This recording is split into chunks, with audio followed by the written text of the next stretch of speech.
So ngayon, ayan na, nakagawa na ako ng bahay. Ayan na, tapos ilalagay ko muna itong mga isda sa ref at mga ulam namin sa hapunan para may lulutuin kami.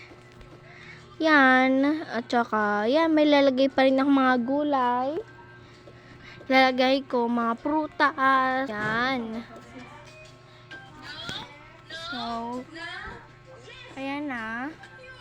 Naglagay pa ako mga gamit dyan. Mga dog foods.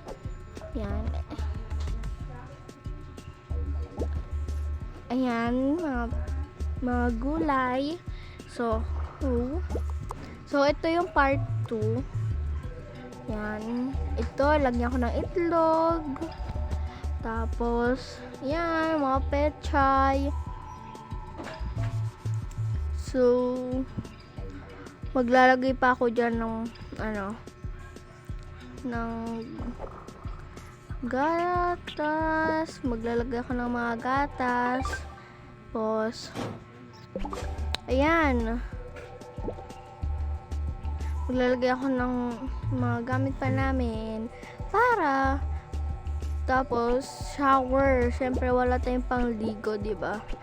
Ayun. Yan. Delete na natin 'yan.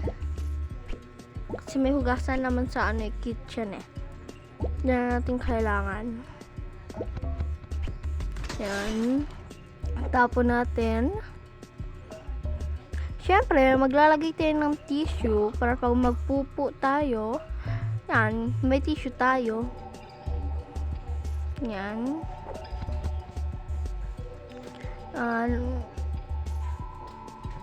Yan.